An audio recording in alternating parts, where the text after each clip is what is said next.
نحمده ونصلي ونسلم على رسوله الكريم أما بعد فأعوذ بالله من الشيطان الرجيم بسم الله الرحمن الرحيم قال الله تبارك وتعالى يرفع الله الذين آمنوا منكم والذين أوتوا العلم درجات وقال رسول الله صلى الله عليه وسلم طلب العلم فريضة على كل مسلم صدق الله العظيم. الحمدللہ اللہ پاک کے فضل و کرم سے اللہ پاک کا بہت شکر ادا کرتے ہیں کہ علم دین کی نسبت سے ہم سب اس وقت یہاں پر جمع ہیں اور ہمارے اس بھائی نے ہمارے ساتھی نے مولی وقار صاحب نے یہاں اسلامک اسکول کا سلسلہ شروع فرمایا ہے. ہم دعا گو ہیں کہ اللہ پاک ان کو اپنے نیک مقاصد میں کامیابی عطا فرمائے اور اللہ پاک ان کی خوب مدد اور نصرت فرمائے. علم کی فضیلت سے متعلق سب ساتھی جانتے ہیں. اہل علم تشریف فرما ہے.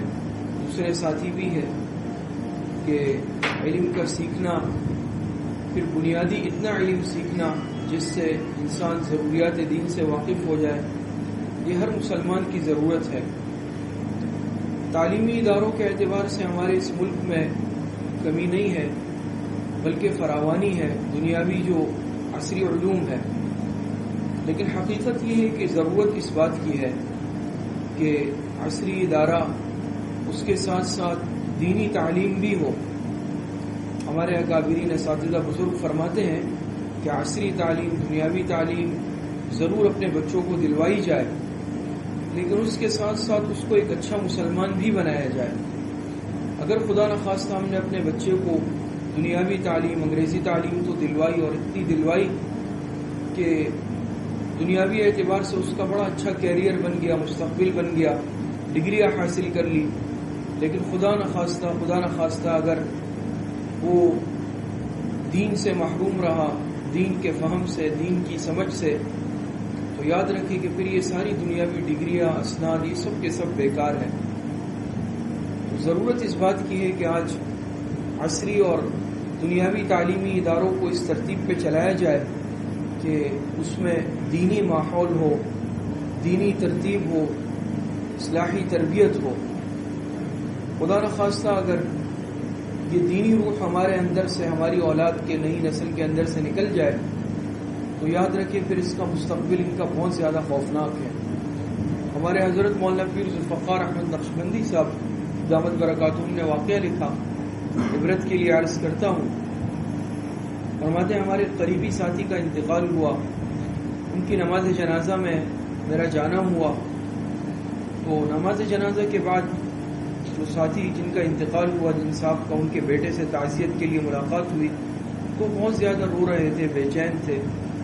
تو ایک فطری بات ہے کہ والد کا صدمہ ہوتا ہے جدائیگی کا لیکن اس نے بڑی عجیب بات بتائی.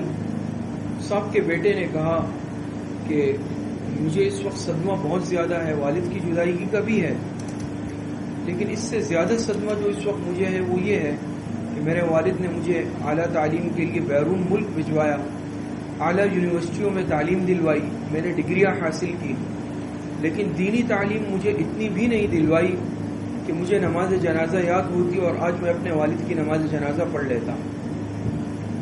تو یہ حقیقت ہے کہ یہ بڑی ہی محرومی کا مقام ہوگا کہ نماز جنازہ بھی یاد نہ ہو اور یہ بڑے خسارے کی بات ہو سکتی ہے کہ اگر اپنی اولاد پر ہم پیسہ پانی کی طرح بہا لیں ان کو عصری اور دنیاوی تعلیم اعلیٰ سے اعلیٰ حاصل کروا لیں لیکن دینی تعلیم خدا نخواستہ ہم اتنی بھی نہ دیں کہ وہ صحیح نماز پڑھ سکے وہ کلمے یاد ہو طہارت اور وضو اور غسل کے مسائل ان کو معلوم ہو.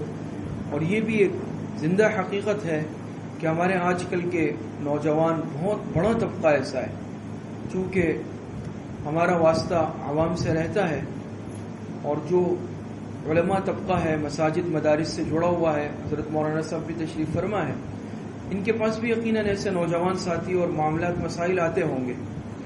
ایسے نوجوان ساتھی ہم سے ملے ہیں آئے ہیں 18 سال 22 سال 20 سال عمر کہ وہ مسائل پوچھنے آتے ہیں اور ایسے بھی کہا کہ ہمیں اب تک معلوم نہیں تھا کہ ایسے یعنی غسل فرض ہو جاتا ہے تو پھر غسل کیا جاتا ہے، واجب ہوتا ہے.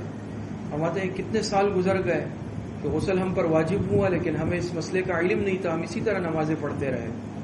تو آپ بتائیں کہ اس حالت میں نہ تو ظاہری بات ہے اگر غسل فرض ہو وضو کا بھی فائدہ نہیں ہے، وضو بھی بے مقصد ہے، اور نہ نماز پڑھی جا سکتی ہے، نہ نوافل پڑھے جا سکتے ہیں، نہ قرآن کریم ہاتھ میں اٹھایا جا سکتا ہے. اور اس وقت یہ یاد رکھیں ہمارے اس دن مسجد میں مدرسے میں بزرگ حضرات تشریف لائے، ہمارے ایک نیا کورس شروع ہوا، اس کا افتتاح تھا.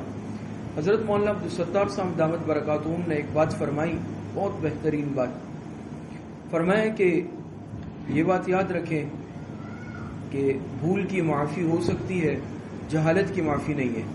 دونوں میں فرق ہے نا.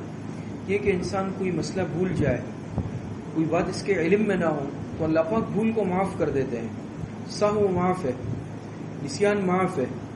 لیکن فرمایا جہالت کی معافی نہیں ہے. اگر کوئی یہ عذر بیان کرنے کی کوشش کرے کہ بھئی مجھے تو اس مسئلے کا علم نہیں ہے، تو بنیادی علم سیکھنا یہ تو ہم سب کا فرض ہے، ہمارے ذمہ فرض ہے. تو یہ حقیقت ہے. آج جہالت کو ہم یعنی سمجھتے ہیں کہ شاید اس کی معافی مل جائے گی. بھئی نماز کیوں نہیں پڑھتے؟ مجھے نماز آتی نہیں ہے. تو یہ عذر بیان کرنا کہ مجھے نماز آتی نہیں ہے، کیا اس سے ہم اللہ پاک کی پکڑ سے بچ سکیں گے؟ یقیناً اور قطعی طور پر ایسا نہیں ہو سکتا. تو بس عرض کرنا یہ ہے کہ اپنے بچوں کو عصری اور دنیاوی تعلیم بھی خوب دلوائیں، لیکن اس کے ساتھ ساتھ ان کو دینی تعلیم سے روشناس کرائیں. ہمارے شیخ الاسلام حضرت مفتی محمد تقی عثمانی صاحب دامت برکاتہم نے واقعہ لکھا اپنے خطبات میں. فرماتے کہ ایک صاحب کے یہاں جانا ہوا گھر، اپنے بیٹے سے بھی ملوایا اور اپنے بیٹے کی تعریف کرنے لگے کہ یہ میرا بیٹا ہے، اعلیٰ تعلیم حاصل کی، ڈگریاں حاصل کی، اور یعنی اتنی بہترین جاب ملی ہے کہ اس کا کیریئر بن گیا ہے، مستقبل بن گیا بہترین، بس تھوڑا سا بے دین ہو گیا ہے. فرماتے ہیں کہ یہ جملہ اتنا یعنی ہلکے انداز میں کہا کہ بس تھوڑا سا بے دین ہو گیا ہے، اس کو کوئی اہمیت ہی نہیں تھی. گویا کہ دین سیکھنا کوئی اہم چیز ہے ہی نہیں. یہ حقیقت ہے، آج دین کی اہمیت ہمارے دلوں سے بالکل نکل چکی ہے، نکل رہی ہے. تو خاص طور پر جو یاد رکھیے اولاد اللہ پاک کی بہت بڑی نعمت ہے، یہ ایک انتہائی قیمتی سرمایہ ہے. جس طرح دیکھیں نا ہم روپے پیسے کی، سونا چاندی کی حفاظت کرتے ہیں، اس کو کتنی حفاظت سے رکھتے ہیں. تو ہماری یہ جو اولاد اللہ پاک نے دی ہے یہ روپے پیسے اور سونا چاندی سے کئی گنا زیادہ قیمتی ہے. بہت بڑی نادانی کی بات ہوگی کہ ہم اپنی اولاد کے مستقبل سے غافل ہو جائیں، پھر خاص طور پر ان کو دین سکھانے کے معاملے میں بالکل ایک لاؤبالی پن اختیار کر لیں. آج دیکھیں نا ہمارا کیا معاملہ ہوتا ہے، کیونکہ ہم سب وابستہ ہیں مدارس سے، تو ہم دیکھتے ہیں کہ بعض ایسے ہیں کہ بالکل بس مدرسے بھیج دیا، پھر سال 2 سال خبر نہیں لی پیچھے بچہ آ رہا ہے نہیں آ رہا، کیا پڑھ رہا ہے، اس کی تعلیمی کیفیت کیا ہے. اس سے ہم بالکل یکسر غافل ہو جاتے ہیں. اور ایسے بھی ماشاءاللہ ہے کہ روزانہ کی بنیاد پر آ کر معلومات لیتے ہیں، رپورٹ لیتے ہیں. تو یاد رکھیں اولاد کے لیے قربانی دینی پڑتی ہے. یہ سمجھے کہ بس اٹھا کے مدرسے میں داخل کر دیا، اب بحیثیت باپ کے بحیثیت ماں کی میری کوئی ذمہ داری نہیں ہے، تو یاد رکھیں بہت بڑی ناسمجھی اور غفلت ہے. تو بہرحال بس عرض کرنے کا مقصد یہ ہے کہ ہم اپنے علماء کی اور جو ساتھی دین کی محنت کر رہے ہیں، خدمت کر رہے ہیں، ان کی قدر کر لیں، ان کے ساتھ معاونت کریں. اپنے بچوں کو ان دینی اداروں میں، ایسے خاص طور پر عصری تعلیمی ادارے کہ جن میں اسلامک تعلیم بھی ہے، تو آج اس کی بہت بڑی ضرورت ہے. الحمدللہ ہمارے اس بھائی نے اس کا آغاز کیا ہے اور اس کا ارادہ کیا ہے. ہم دعاگو ہیں کہ اللہ پاک ان کو اپنے نیک مقاصد میں، نیک ارادوں میں بھرپور کامیابی عطا فرمائے. اللہ پاک ہم سب کو صحیح عمل کی توفیق عطا فرمائے. وآخر دعوانا ان الحمدللہ رب العالمین. ابھی ہمارے مولانا سلمان زیر صاحب دعا کروائیں گے انشاءاللہ، اس کے بعد واپسی میں